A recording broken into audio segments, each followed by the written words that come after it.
8, 7, 6, 5, 4, 3, 2, 1. People of this particular world, hello and welcome to Marketing as a Foreign Language, episode 196. Y'all know I don't believe in coincidences. I'm aware of the fact that there is a lot of suffering on planet Earth, but every now and then we get to a certain age. For some folks, maybe it's 40, when we realize we can't pass the buck to the next generation, that we have to take responsibility for not only ourselves, our relationships, but also the planet. How might we, you could call it a prayer, you could call it a visualization, you could call it any sorts of things, but imagine thinking, you know what, I'm going to plant 1 million trees. 1 million trees. You're probably not going to do that yourself with a shovel. You're probably going to come up with some sort of mechanism to do that. Let's say you were born in Canada, moved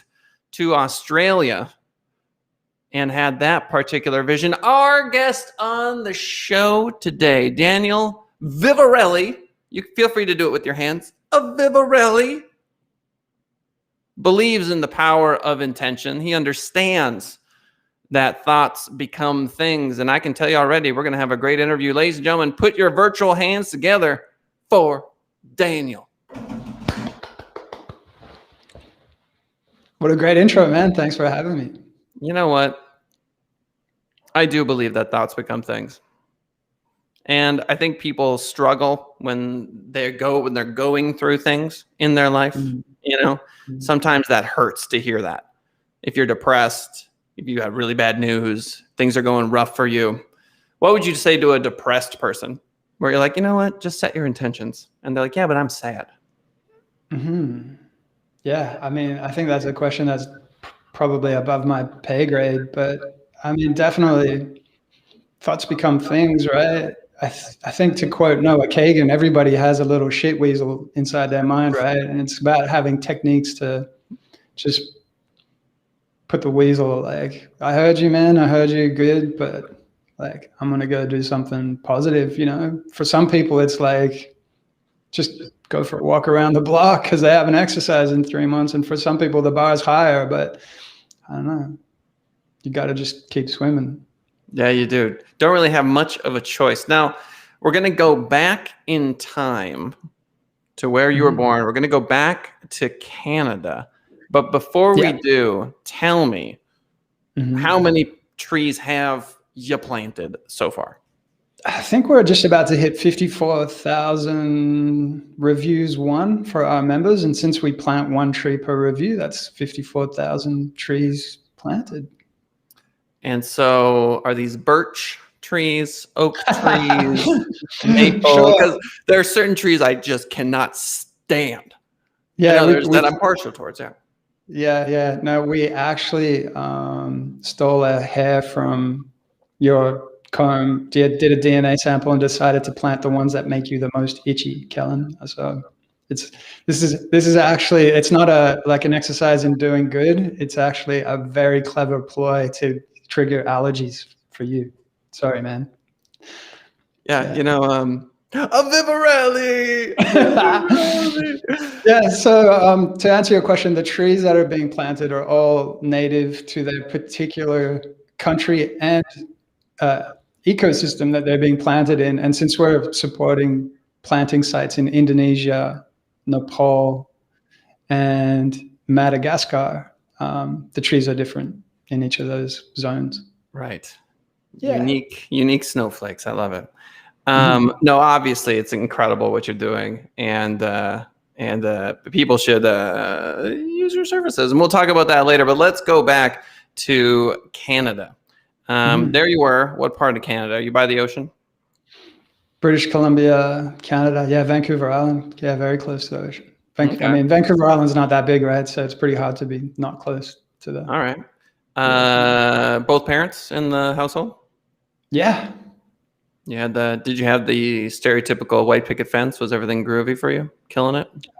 I mean, everything but the actual fence. Yeah, I mean, don't get me wrong, my parents actually had some rough spots. In fact, it was because they had a super rough spot and we're going to get divorced that we immigrated to Australia to just reset the entire family and their relationship, which is why I sound like I do.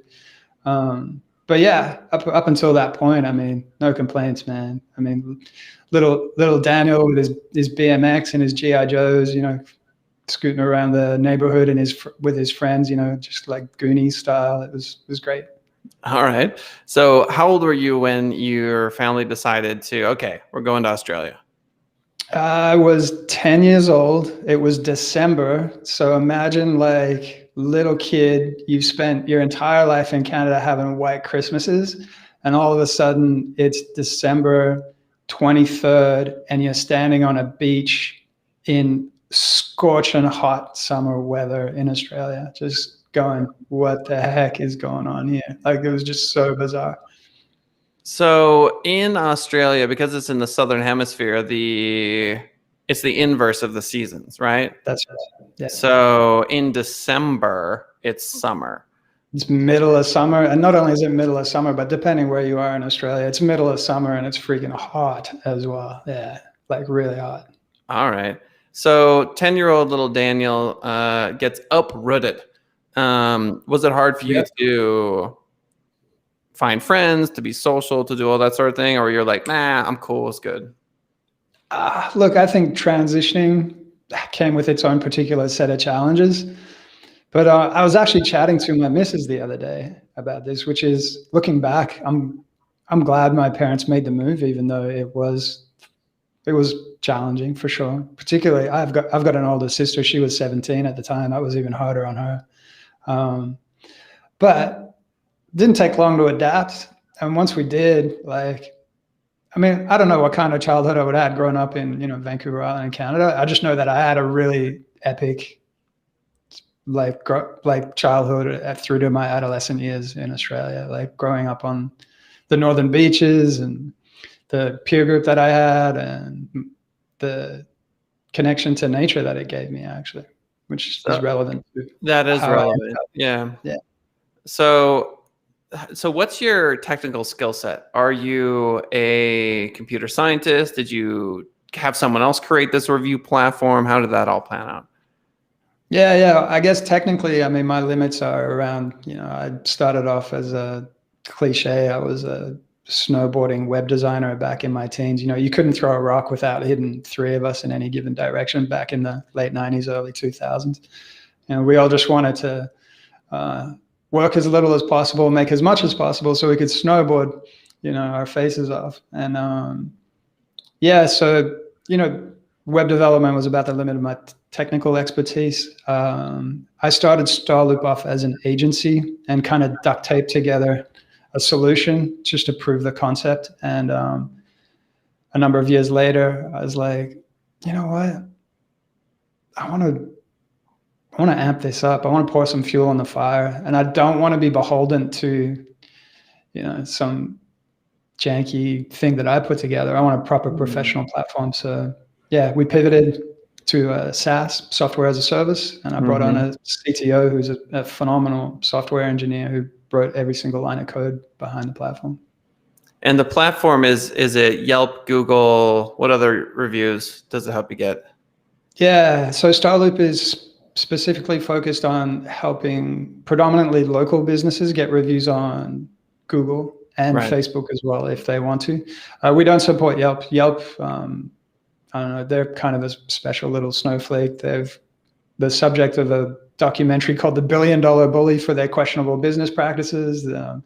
You definitely can't use software to get reviews on Yelp. They hate that. In fact, as far as I know, last time I checked the TOS, it's actually against their terms to verbally ask somebody to write you a Yelp review if you're in business, which is weird. Very weird. I've probably spoken, Kellen, to about 550, 600 small business owners in the last 5 years, and not a single one of them has had any love for Yelp whatsoever. In fact, over the last year, I've had more and more multi-location business owners and managers say, you know what, we're opening a new location. We're not even going to create a Yelp page. We don't even want to show up on their radar.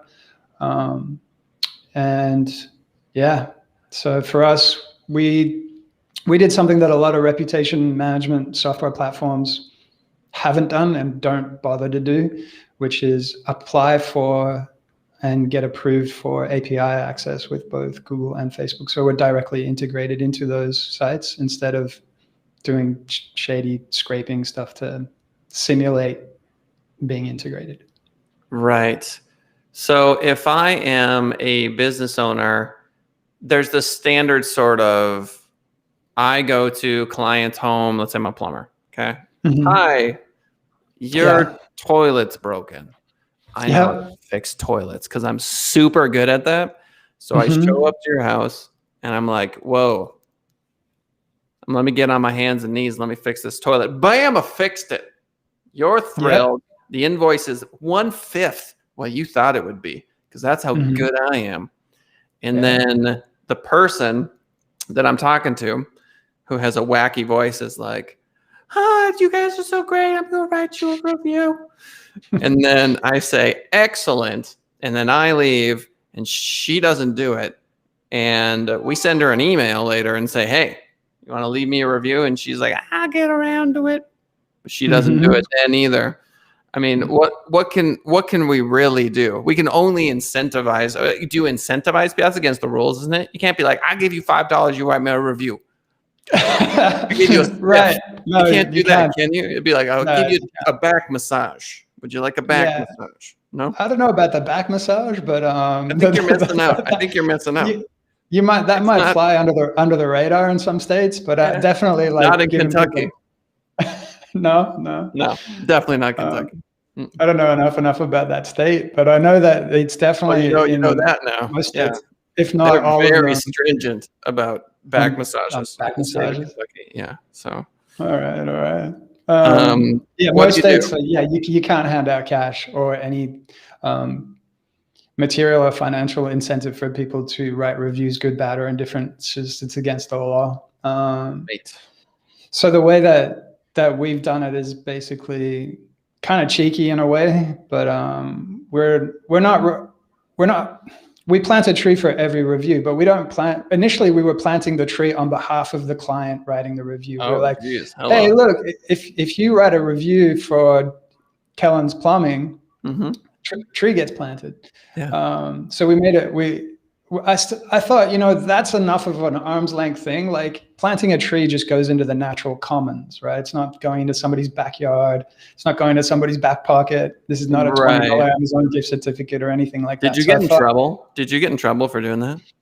No. But the more I thought about it, I was like, I think we can do even better here with the language that we use and have even more ethical distance, which is we plant a tree for every review that our members get, every review that our clients get. Now, as far as I know, there's no laws against us incentivizing our clients to get reviews and planting a tree whenever they do. And they use our platform to incentivize their clients to get reviews for their businesses. And if their business gets the review, then the tree gets planted. And I know that might not make perfect clear sense. It's because it's just a very 1 degree subtle shift in the language.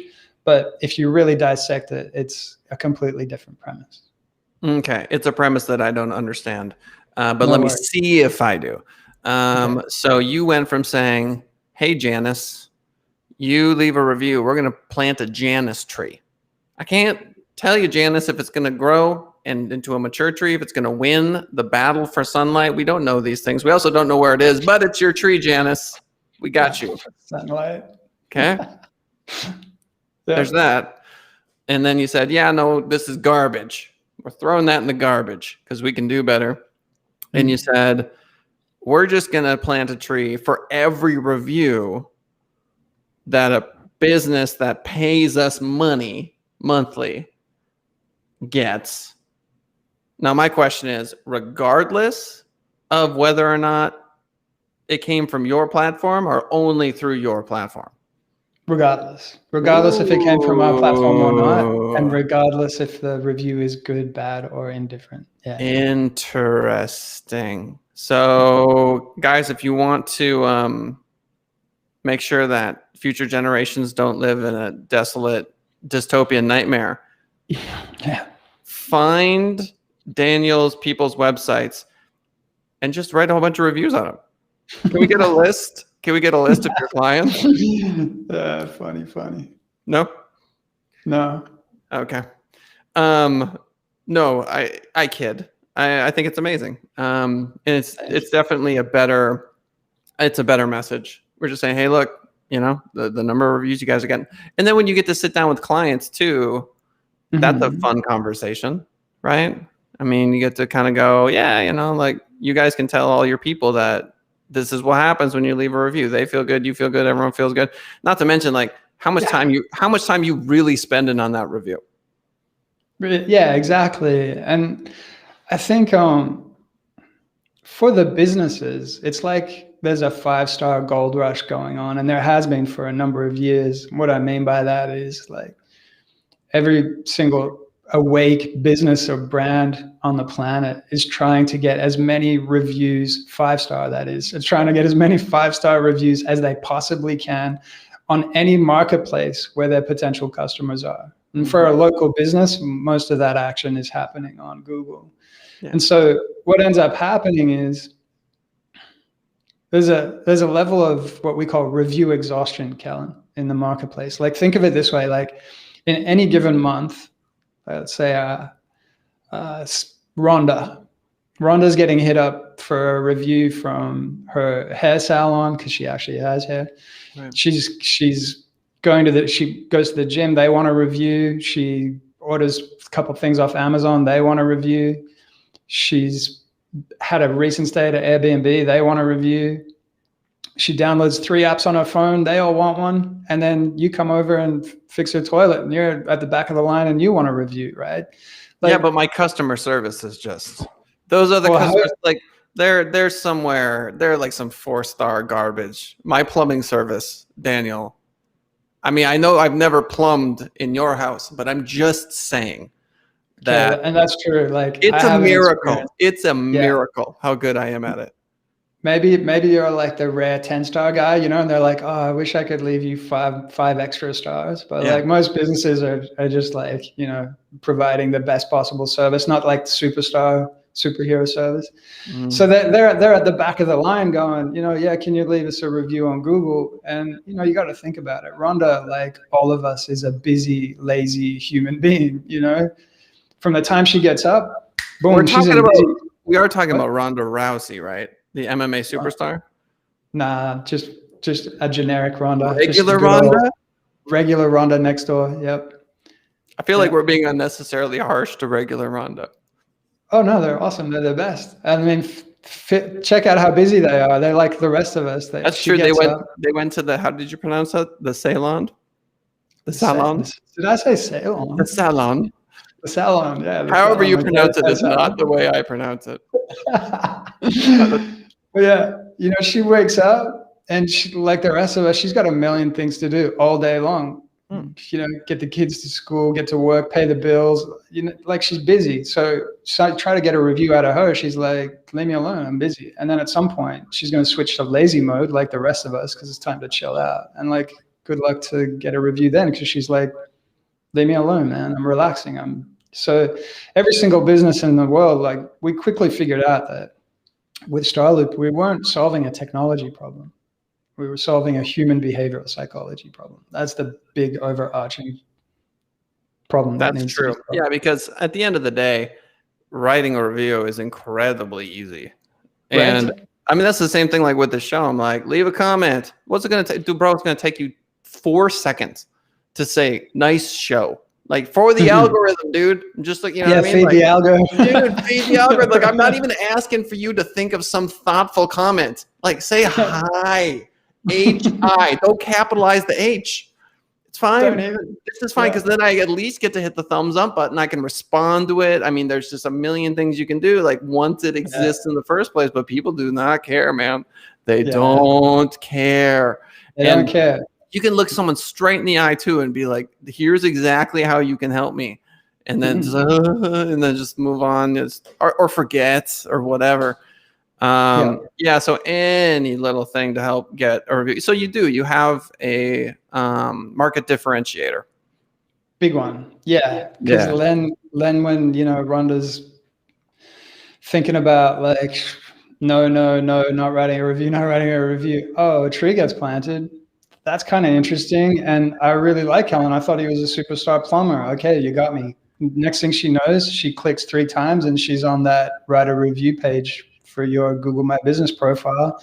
And cha-ching, you got yourself a 5-star review, and we get to plant another tree on planet Earth. Do you guys, and then shout out to Mock Foley and Twitch for giving me 1 bit. Do you know what that's worth, Daniel? A bit? A bit on Twitch. Twitch bit, it's not worth a whole lot. Like you can't even get something at a dollar store for a bit, can you? It's about 1 cent. So I am one. Mock Foley, shout out to you for that bit. I'm in the green, Daniel, on this episode. You're in the green, buddy. I'm in the green, buddy. So nice. We're fine. Yeah, don't trip. We're good. Do you do the thing where if people loathe your company, you won't let them actually leave the review? You won't link them? I see that all the time. So they'll send the 5 stars and you click on it. And if it's 4 or 5, they send you to actually leave the review. If it's 3 or less, they're like, how did we disturb you mentally? How did we hurt your feelings? What did we do psychologically that has left you scarred and appalled at our company and telling all your friends that you hate us? What have we done? How may we make amends? How may we grovel sufficiently? That's right. I swear I will get on my knees.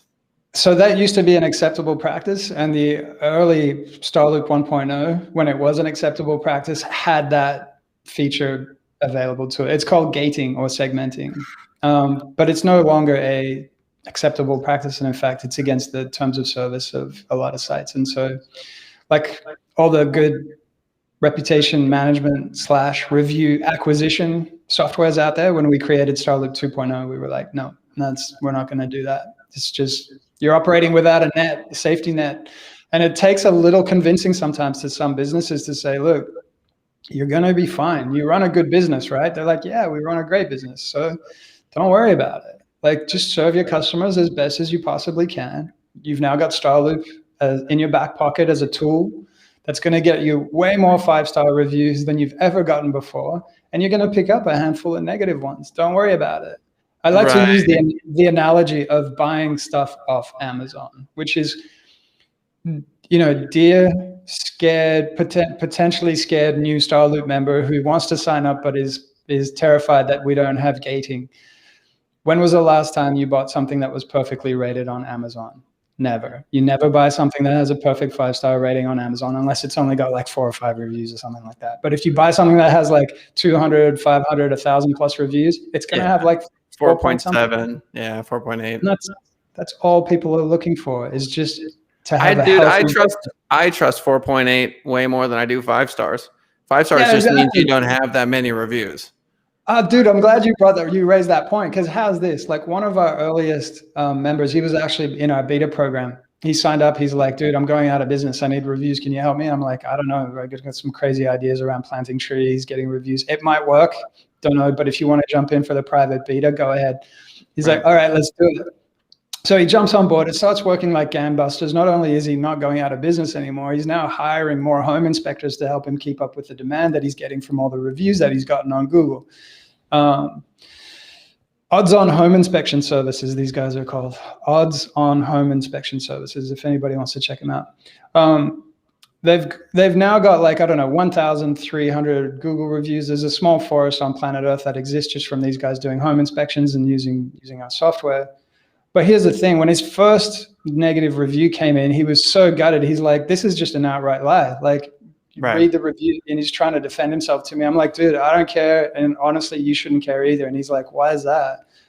I said, because nobody's going to care. Look how many positive reviews you have. Plus, you had almost 200 5-star reviews before you had a negative one that pulled you down from a 5.0 to a 4.9. Yeah, again, 4.9 is better than 5. It's better than 5. I said, once you start getting like 100, 150, 200, and you're still at a 5.0, dude, it just looks suspicious. It looks like you just walked through suspicious. It looks like you bought them. Didn't leave any footprints. 100%. I mean, 3 is a problem. 3 point anything, we have issues. 4.2, I can 4.5 is fine. Anything north, 4.6 or north of that is perfect. Is a perfect score. And this is the reality of the situation. Yeah. Okay, so we're going back. Where 10:55. We're going back. We're going back to Australia. Because I want to know what you were like in junior high. Junior high. What's Yep. junior high for? 7th and 8th grade. The most awkward time of any individual life. I always have to ask because in Australia the system is vastly different. But you're still prepubescent and you're weird. So what? Yeah. But they chuck you in high school, like in Australia, at that age, and you're just in high school with all the seniors through to grade 12, where you graduate. Their beards and their acne, and you're like, hi, you're like a child. Yeah, you do like grade 7 through to grade 12 in the same school. That is just cruel. That's cruel. Australia's a cruel place, man. They make you play baseball, called cricket, without gloves, and they make you play football, which is called rugby, without pads. It's a brutal place. Yeah. It sounds. Is it kind of a dog eat dog environment when you grow up in Australia? Is there like a capitalist winner takes all vibe? I mean, yes, no. I think it's more like it's a place that evolved from some very tough origins, and that's in the DNA of the culture. But the people are great, man. They're just like big hearts. They have like, no mate left behind kind of wired into them. It's just like, it's a fantastic place, man. Do your best Canadian accent. My best, no way, dude. That's embarrassing. Wait, I'd say, those traffic circles? I am familiar with them, yeah. Yeah, so roundabout. Oh, that's lovely. That's lovely. That's lovely. Yeah. Thank you for saying that. I'm from North Dakota. I'm going to do North Dakota grandma. Oh, so anyway, later if you want to swing by and grab a casserole, we're all going to be here. So it's fine. Whatever. If you want to bring your friends, it's good. So that's nice. You just gave me a flashback of Fargo. Is that the same vicinity? That's North Dakota, yeah. Fargo, North Dakota. Oh, spot on then, man. It's spot on. Yeah. Oh, don't be obnoxious. Nice. Yeah, it's just right there. Yeah. Beautiful. So my gift to you. My gift to you. So what you wanted me to tell you about junior high? Yeah, you're running out of time now, Daniel. It was fine. It was fine. All right. Okay. So your review platform is killing it. How much does it cost, this thing? Yeah, between $97 and $194 per month. It's not bad. Yeah. Do you do partnerships with ad agencies, stuff like that? Yeah, we have agencies that use us for sure. And when they come and join us, I'm like, why are you here? Why are you not signing up with there's some big venture-backed, reputation management. They're kind of like the Burger King and McDonald's of my industry. I'm like, how come you're not over there? Just like, we tried. We weren't getting enough reviews. We want more reviews. At the end of the day, you can have as many features as you want. Those platforms have way more bells and whistles than we do. But toe to toe, we're just way better at the one thing that I believe is the most important in reputation management, which is acquiring reviews faster than everybody else.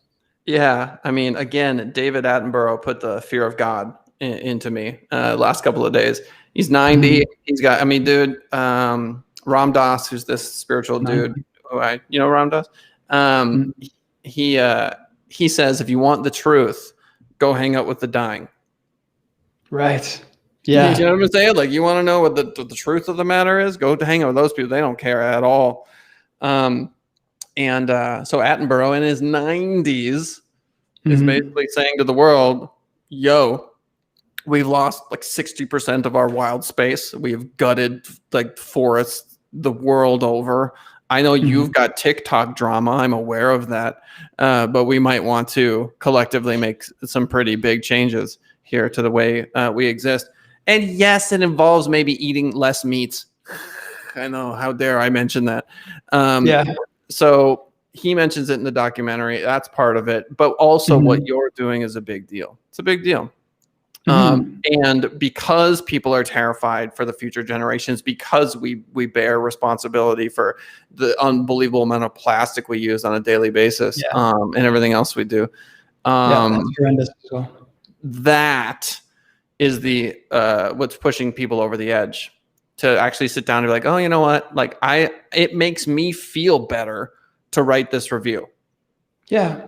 Yeah. And I think like, yeah, look, we're filling the oceans with plastic and yeah, we've clear cut, forests and we've overfishing and like this, we definitely have a ton of problems that we need to figure out. But I think that I'm like cautiously optimistic that we will figure this stuff out before the thing just crashes on us. And what I mean by that is I just view our biosphere so as OS Earth, right? It's operating system Earth, and we want this operating system to continue to boot up with regularity. That is 4 seasons that we can mostly depend on, because those are very important for a number of reasons, predominantly around food production. Are you pitching us on seasons right now? Yeah, they're important, dude. Look, people, we need seasons. Do you understand me? Yeah. So OS Earth, I think we're starting to get a more and more and a better understanding, not only at a scientific level, but like just into the narrative of everyday people, like having conversations like this around dinner tables and barbecues, etc. I don't think many people are oblivious to climate change, whether it's human caused or not. Like,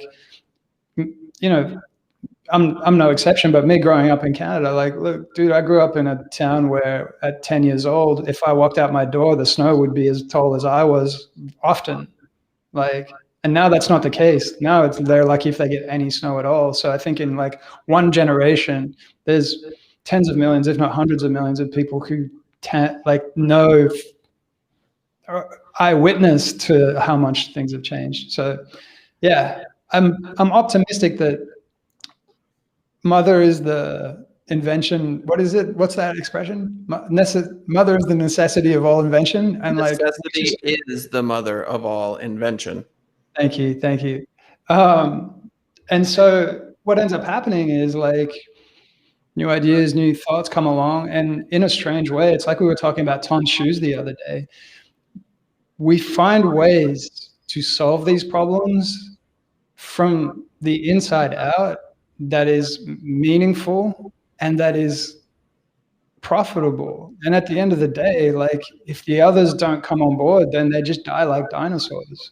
And I know we've got a long way to go before that's the case for a lot of industries, but look, we're just one of many small beacons just showing like, look, what we do is we've happened to intersect reputation management with ecology in a meaningful way. And this is the whole move, man. Trust me, I'm right there with you. I'm sick of this idea that we are supposed to regulate our way into the future. That that governments around the world are all supposed to. Because look at it this way: if the players of the game change their behavior, the refs don't even need to be there. That's a good point. Yeah, exactly.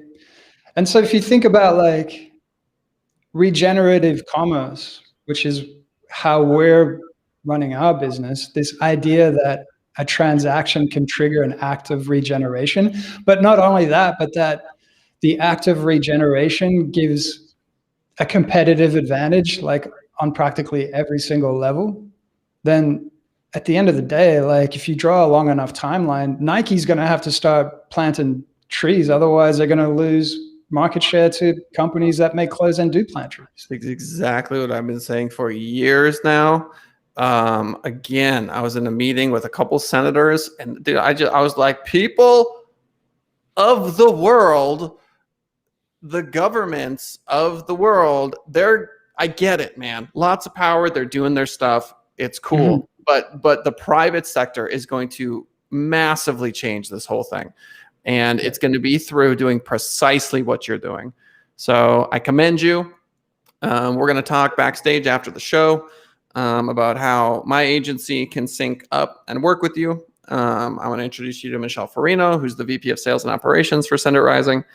I'm going to do a quick pitch for the show, and then I'm going to let you get the final word. Ladies and gentlemen, 10:30 a.m. Pacific Standard Time every single Monday through Friday. You can swing by Marketing as a Foreign Language on YouTube, youtube.com/Send It Rising. It's not that hard. What is Send It Rising? It's a positive message. Send it rising. Do you understand? You can also see the show live on Facebook on the Send It Rising page, but just join us on YouTube. You know you want to. Special shout out to our guest today, Daniel Vivarelli, for killing it up, down, left, and right, all 360 degrees.